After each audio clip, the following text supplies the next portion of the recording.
welcome to Atheist Church. As you may or may not know, my oldest brother John is a anarchist Christian and a minister, and he has a blog, johnthereverend.blogspot.com, and recently invited me to do a guest blog on there while he was on vacation. So I had a chance to talk to his readers, a bunch of fellow left-leaning Christian types, and the occasional obnoxious atheist that comes in there to fight with them, not always politely. Try to be better about that, guys. Anyway, I decided to write about some misconceptions, some common misconceptions that I believe many Christians have about atheists.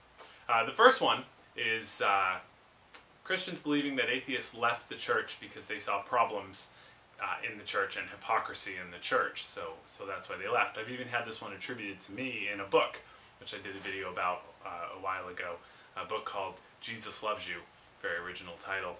This one's used by Christians that want to feel like they're being very broad-minded and empathizing with us. You know, oh, I understand, I see hypocrisy in the church too, and we're trying to get on top of that.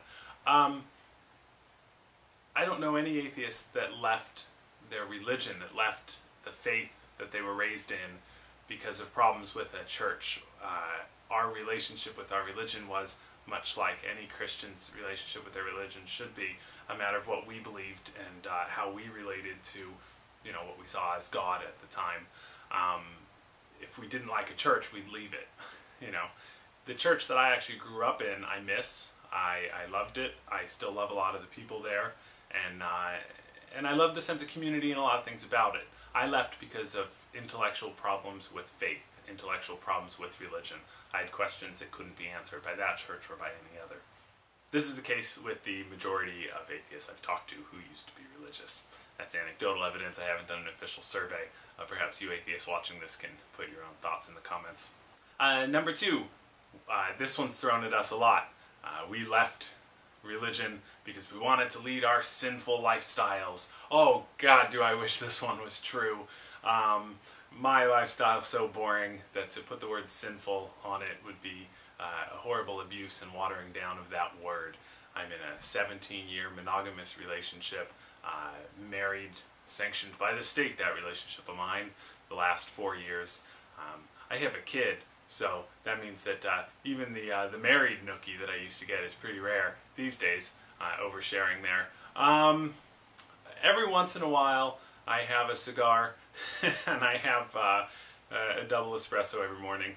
For the most part, that's my vices. So, yeah, we spend way too much time arguing on the internet to be out having all the crazy orgies that Christians think we're having.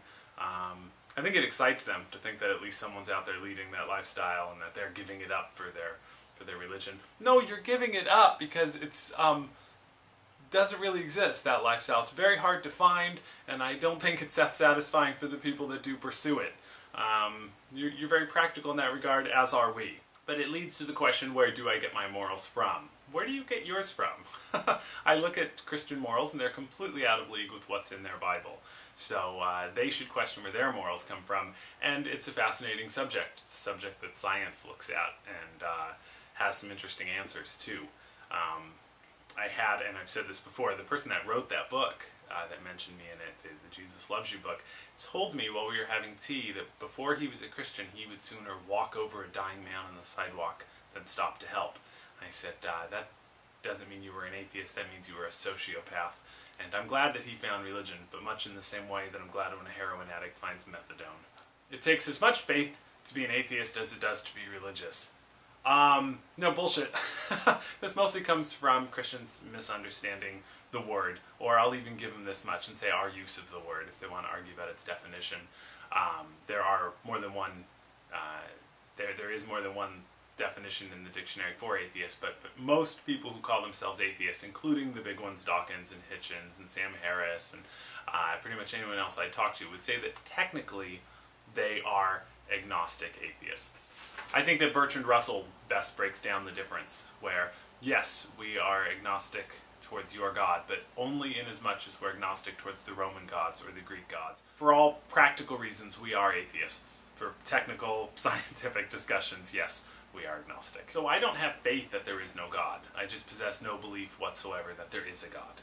I feel about God much as you most likely feel about leprechauns, unicorns, Pegasus, Medusa. Boy, now it's getting fun. I'm talking about stuff that I'm into. Hobbits. Couldn't leave out Lord of the Rings. We're angry! To quote the great Elvis Costello, I'm not angry. Sometimes I'm angry. It's a reasonable emotion at times, but not all atheists are screaming, mad, angry people. When one of them is, they tend to get a lot of attention, as do loud, angry people from any group.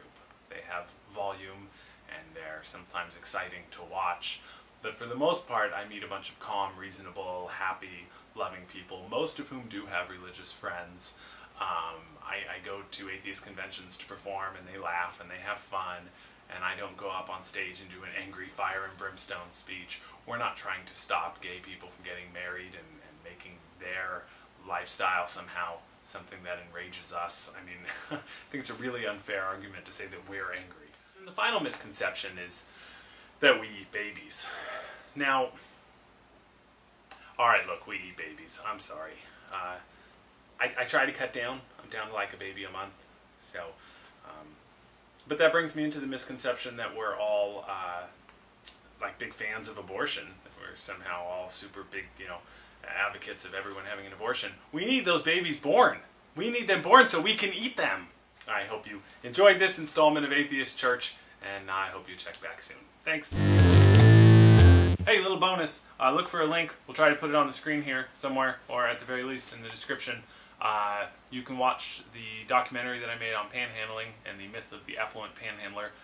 It's called Why Lie, I Need a Drink, and it's now on YouTube for free in its entirety. I think you have to sit through a commercial or two. But go check it out. And did I mention it's free? And it's on YouTube? Why Lie, I Need a Drink. Thanks.